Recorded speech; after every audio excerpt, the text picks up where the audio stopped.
अस्सलाम वालेकुम। एक बार फिर से आप मेरा खालिद मीर ऑफिशियल देख रहे हैं। तो अभी हम मौजूद हैं ठाठरी में। तो अभी इस टाइम हमारे साथ हैं सदाम, जो कि नांदना से बिलोंग करते हैं। तो हाल ही में इनका एक वीडियो जो है वायरल हो गया था। इनकी कंट्रोवर्सी और वसीम राजा नाम का एक बंदा है डोडा का। तो उस बीच उन्होंने एक बात कही थी कि महराज मलिक ने जो है वोट बीजेपी को दिया था और महराज मलिक देश का गद्दार है। तो इस टाइम हमारे साथ बातचीत करने के लिए हैं सदाम। तो सदाम भाई, सबसे पहले आपको स्वागत है हमारे चैनल में। आपका क्या नाम है? मेरा नाम है सदाम हुसैन, पंचायत नाना ब्लॉक ठाठी से बिलोंग करता हूँ मैं। अच्छा, ब्लॉक ठाटी से बिलोंग है। तो जो मैंने आपको ये बात कही वसीम राजे की, आपका वीडियो भी वायरल हो गया था। तो उस जो उनने वो बात कही है कि महराज मलिक देश का गद्दार है, तो इस बात को आप कैसे देखते हैं? देखो, जो सियासी ट्रेंड होता है ना, तो इसमें एक चीज़ होती है, सियासी क्रंग जो होता है, तो मान चलो किसी को सियासी तरीके से शॉट मारनी है तो वो सियासी तरीका होता है। उन्होंने एक लैंग्वेज इस्तेमाल की तो उस पर मैंने उसको फिर बोल दिया। उन्होंने बोला कि ये कौम का गद्दार है और वैसी सियासत हमने आज तक ना देखी है तो ना कुछ। पहली बार वसीम साहब से कह रहा हूँ कि उनके मुंह से वैसी लैंग्वेज हो गई। तो आप मुझे बताएं, जो वो वसीम राजा है वो कौन है?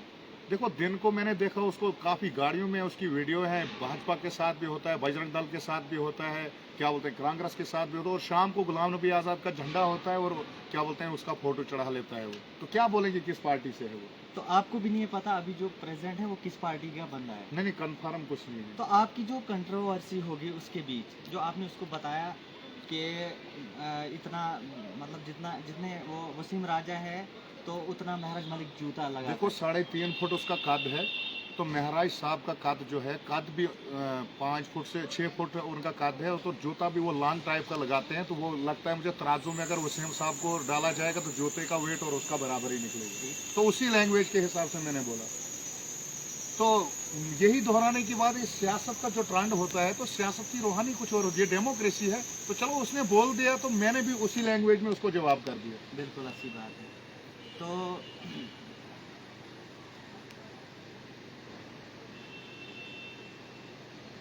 देखो, आइंदा के लिए भी जो वो राजनीति में काम करेगा तो वो सोच के काम करेगा। और जो सिस्टम उसका है ना, सिस्टम उसका ये है कि मान चलो भाजपा के साथ दिन को चलेगा, वो 10,000 बीच उन्होंने दे दिया उसको, तो नारे लगाता है। कांग्रेस का दबदबा है तो रैली उनकी गई, 10,000 उन्होंने दिया, तो वही। जैसे ये पुराने लीडर जितने भी थे, मैं अपनी ज़ात से ये बोल रहा हूँ, जैसे हमारे ब्लॉक ठाकरे के कांग्रेस के लीडर थे या भाजपा के थे, कोई भी जितने भी लीडर थे, इनका एक ही मंशूर होता है। मंशूर क्या मतलब कि लोगों को बेचना, लोगों को गुमराह करना। तो जो आज की हमारी पार्टी की सियासत जो है, आम आदमी पार्टी की, महराज मलिक ने लोगों को बिल्कुल कोनों से निकाल के लाया कि आपका हक क्या है, आपके वोट का हक कितना है और आपकी वोट की ताकत कितनी है। तो अब लोग वैसे बेवकूफ़ सदाम बनने साहब, वाले आप नहीं मुझे हैं। बताएं एक बात। जो हाल ही में फ्लड्स वगैरह आए थे तो लोगों के मकान गिरे थे, क्रैक्स हुए थे। तो क्या लगता है आपके पंचायत में या कहीं भी ऊपर वो उनको वो मुआवजा दिया गया अभी तक? मैं नाना पंचायत की बात करूं, वहाँ पे एक मकान का मुआवजा दिया गया है बस। उसके बाद हमारी एडमिनिस्ट्रेशन ने 10 बार नायब तहसीलदार ऊपर भेजे, तो मुझे नहीं लगता है गाइडलाइन उन्होंने क्या की क्या नहीं, लेकिन इतना ही। तो भारत बगला गन्ना वगैरह जहाँ भी मैंने बाकी नुकसान, जैसे कहरा बाकी वगैरह, जिनको मकान नहीं भी गिरे थे उनको भी मुआवजा मिल गया। तो यहाँ हमारे पहाड़ी इलाकों का इतना नुकसान हो गया, ज़मीनें चली गई जहाँ पे मकानों का नाम ही नहीं है, तो उधर एक मकान का मुआवजा मिला। लेकिन इस चीज़ को एडमिनिस्ट्रेशन ने देखना चाहिए। तो हमारे महराज मलिक जो हैं बुंजा के वो एमएलए हैं, तो वो अभी कुठवा जेल में। इस बात को आप कैसे देखते हैं? देखो, जैसे अभी तक उसका डोजियर वगैरह कुछ वहाँ पे पेश नहीं हुआ है, तो मुझे लगता है ये सब फ्रॉड है, ये सियासत है। और जो ये बड़ी पार्टियाँ हैं, ये चाहती हैं कि महराज मलिक का जो आवाज़ है तो जम्मू कश्मीर में ये बननी नहीं चाहिए। लेकिन यहाँ के लोग पढ़े लिखे हैं, क्योंकि आपको पता है किसी गांव से महराज मलिक ताल्लुक़ रखता है, वहाँ से आवाज़ शुरू हुई थी तो कहरा तक। अब दूसरी बार जब आवाज़ शुरू हुई तो डोडा तक।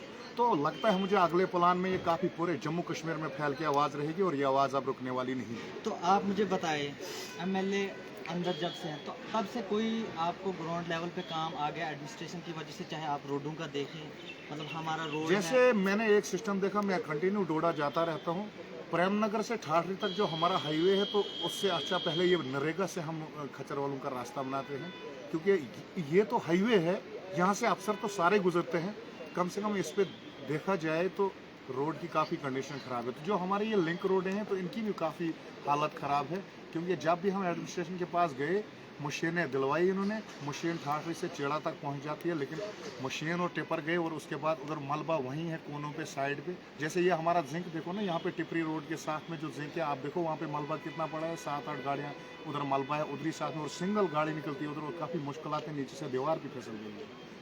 जी जी, तो आप मुझे बताएं, वो सीएम राजा जो थे, उनके साथ आपकी कोई बातचीत हो गई इस बीच, जब से आपकी बात हो देखो गई? ये सियासी ट्रेंड है, उसने सियासत के हिसाब से ट्रेंड मारा और ये सियासत के हिसाब से मैंने भी उनको जवाब दे दिया है। तो मुझे मुलाकात क्या करनी उनके साथ, मेरा कोई उनका उतना बैठना नहीं है उनके साथ। तो एडमिनिस्ट्रेशन से क्या मांग करते हैं आप? मैं एडमिनिस्ट्रेशन से यही मांग करता हूँ कि लोगों का नुकसान हुआ है, और एडमिनिस्ट्रेशन से दूसरी गुजारिश ये है, क्योंकि साल का नुकसान हो गया, लोगों को नरेगा भी अभी तक काम शुरू नहीं हुआ, और नरेगा में भी लोगों की डिमांडें अभी तक नहीं लग रही है। तो ये थे सदाम अहमद नाना, जो कि नाना से बिलोंग करते हैं। तो आप देख रहे थे खालिद मीर का ऑफिशियल पेज। तो मिलते हैं किसी नए टॉपिक के साथ, तब तक के लिए अल्लाह हाफ़िज़।